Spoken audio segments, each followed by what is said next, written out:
All right, let's get into it. A little post-race selfie and then a post-race press conference to kick off the Thrifty Sydney 500. Well done to the fellas who are joining us for this one. Entertaining race tonight. Cam Waters putting a bit of a gap on the field and getting the job done from the pole.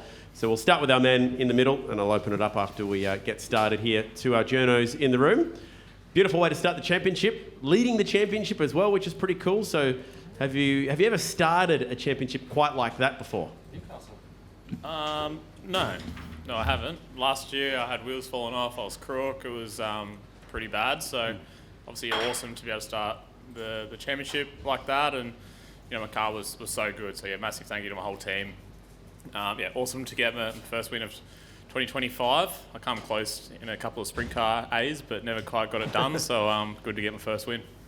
Just the fact that you're not just leading that championship, but Tickford's leading the Thrifty Teams Championship as well. I know it's one race in, but these are very, very good positive signs for where the year could go.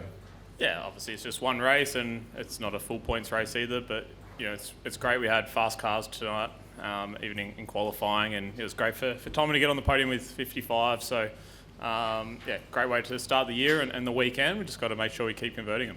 Mm-hmm. Hey Chaz, we chatted pre-race about how hard it would be to get up from 8th. So do you feel like that was all done on the first lap of the race, or did that take every lap to get to second today? Yeah, first of all, Chad, you can come talk to me anytime if we go from that far back up to getting a trophy today. But didn't expect it, that's sure. And then even in the race, we didn't quite have the best balance today. So, we stuck to our strategy. We went a bit longer to have some more tyres. But I didn't really think those last couple of laps, I thought it was going to really equal out with Matty Payne there. I think he probably is the man of the match today. He did obviously missed out on a trophy, but I think yet again, those guys showed that 2 tyres, they still had some amazing car speed. So, just lucky we stuck to our guns of strategy today. Well done today. I'll wrap my stuff up with Tommy over here. How much were you rooting for that battle between Matt and Chaz to kick off, so you might be able to catch him and make a move and hop in that fight? Yeah, well, Chaz got past Matt Payne a bit easier, or he did a better job, I guess, and it was pretty intense those last 3 laps with Matt, and he put up a great defence, and it really came down to the last lap with half lap to go, and I was just trying to think where I could get the job done, and yeah, like Chaz said, he did a great job. So, but to get a double podium for the team, first race of the year, like Cam said, the team hasn't had a start like this for a long time. So, pretty cool. Obviously, Cam just, drove away from everyone, so he did an amazing job, and all of the Car 6 crew, and obviously, Chaz had a great start, and we had a nice sort of battle in that first stint, and we always seem to pit the same lap. So, I don't know what's going on there, but maybe I'll chat to my engineer. But no, it was a good race. He drove faultlessly as well, so cool to end up on the podium, and great for all the Castrol racing crew as well.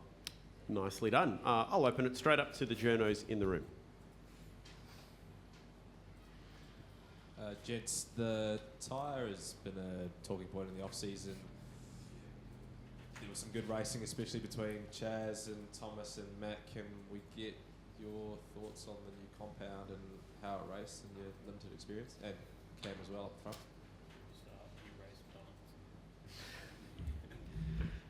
I think SMP is a very unique track always. So for me, I didn't think I had the best car balance tonight. So I definitely still used up the tyres pretty aggressively. I think the biggest thing with the tyre I felt is it definitely feels like it's got more grip, more sustainable grip when you go faster. And generally when you go faster, degradation can still play a big part. So I think how hard we were pushing out there, I was very surprised still how it hung in there quite well. Like some of the other tyres, when you really go that hard for those first couple of laps, it's really, really going to disappear on you, the grip. But, those first couple of laps in exchanges, I think what Supercars tried to do with the tyre and make it be able for drivers to punish a bit better, I definitely felt like it could cop that as well. So even those closing laps, even though I didn't quite have the grip, I probably sent it pretty hard and was sliding around a bit more to try and catch Matt to generate the lap time, and the tyre still kind of copped it a bit more than what I would be on another tyre that we have had in the series in the last couple of years. Yeah, I agree. I mean, I think we obviously were able to race harder, and the deg, relative probably to the ultimate lap time wasn't as big a drop off as what we would predominantly see here. But like Chaz said, it's pretty unique, this track being the highest degrading circuit we go to. So, yeah, I think the other cool thing is that you saw strategy differentiation, I guess, across the field. So, like, Matt Payne took 2 tyres. Brody as well. So it was cool to see that there was still a bit of a strategy mix-up, and there's obviously differences there. So I'm sure all the engineers will be looking pretty hard tonight. The first race now that everyone's done on this tyre. So I hope their heads, I'm sure their heads will be spinning and working out what the best thing to do is. Obviously tomorrow the race is double the length or nearly 50 laps or something. So it's going to be probably a different story potentially. To anyone, did you still have to run to a number when you got on the tyres, or could you just go flat out? You can definitely punish this tyre a lot more than the old tyre, and it will sustain for a fair bit longer. Mate, but, you were cruising out in front. No, I was pushing. I don't know what you're talking about. But yeah, it's still degs. We're still at a high deg track, so it'll be interesting. Obviously, the perfect conditions for tyre deg, nice and cool and dark, but it'll be interesting. Obviously, once we race in the sun on Sunday and go to a few different tracks, and that's when we'll get a clearer picture. But so far, I think it's a pretty cool tyre. Thoughts on the qualifying format today? It'll change for tomorrow with the shootouts, but Cam, how'd you go in qualifying, just the very quick session at the end there? No, I thought it was really good. I really enjoyed qualifying. Especially when you get the pole? Yeah.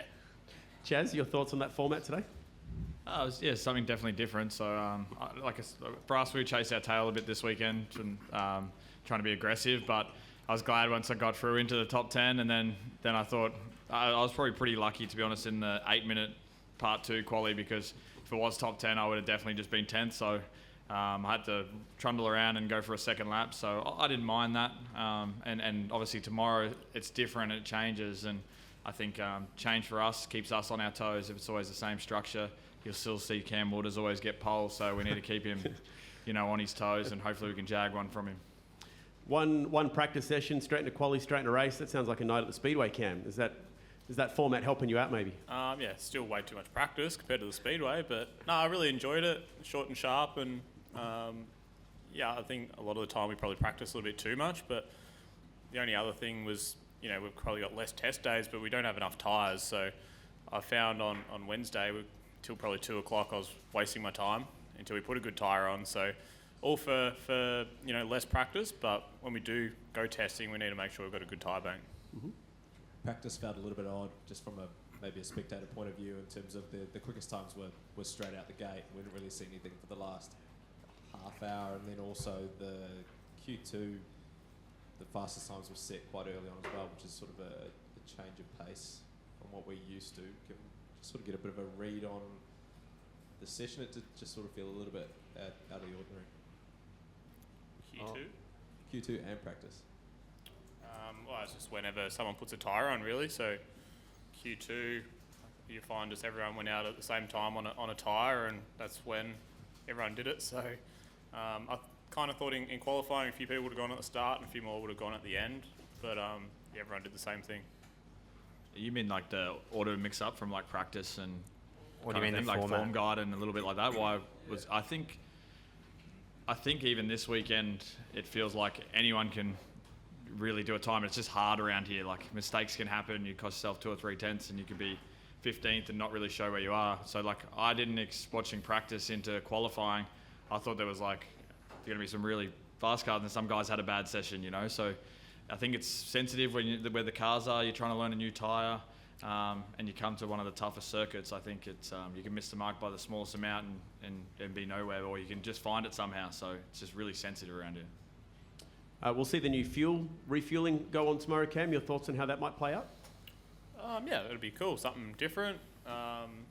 Obviously saves everyone from setting up the big booms and other fuel rigs. So, I'm all for trying new things. Hopefully it works. Mm-hmm. Thomas, your thoughts on the 200k format this week? Yeah, I think it's good. I think I like, again, that they're mixing it up, and we had a Friday night race. I think it's a cool way to bring in the new season. And it's rather than doing the same every day. So, if we had a 50-lap race today and then 50-lap race tomorrow, everyone would just probably learn exactly from tonight, take it to tomorrow, where now we have 2 CPSs tomorrow, and like you said, the fuel churns are in, and it'll be the first race with the fuel churns. So I'm sure it'll be entertaining, but all the teams have been practicing pretty hard with it now and testing, and all at the workshop as well. So we'll see what it's like when it's crunch time. And just a quick word on the junior programs, because you both got the Dunlop Series guys here as well. So a couple of kids having a skid over at the Walkinshaw Andretti United Academy side of things. So just how have they been going so far, and what's your thoughts on that, Chaz? Yeah, I can't even remember the last time DVS actually raced at SMP. Did 22. 22, yeah, right. Yeah. So it's been a couple of years, but it's also, like I said, it's a super hard track. It's a good track for them guys to open their season.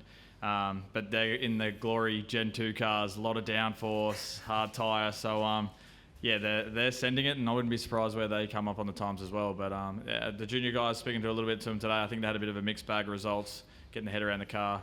Obviously, Campbell Logan's this is his second year now. He's got a brand new car debuting for the series. I think they're just getting their head around that a little bit. And Matty Hillier obviously come up from 86, so he's it's definitely from 86 to supercars. He's got a little bit to learn as well. But they seem pretty happy, and we'll see how they go in the weekend. Very keen to keep an eye on them. And for Tickford Autosports program, there's 4 new kids, or 4 cars there, which is a huge expansion. But with Frosty there, Cam, does that take some of the responsibility of being like the team leader amongst those guys away from you? Yeah, it's awesome having 4 young kids in our team. That we did a training camp right before the season started, and they're all really, really cool. So they're all very eager to get out there and have a crack. I haven't had a chance to debrief with them yet about their day today, but yeah, I have no doubt they'll be up the front and fighting for wins. All right, cool. All right, guys, thank you, and well done. Best of luck tomorrow. Thank you.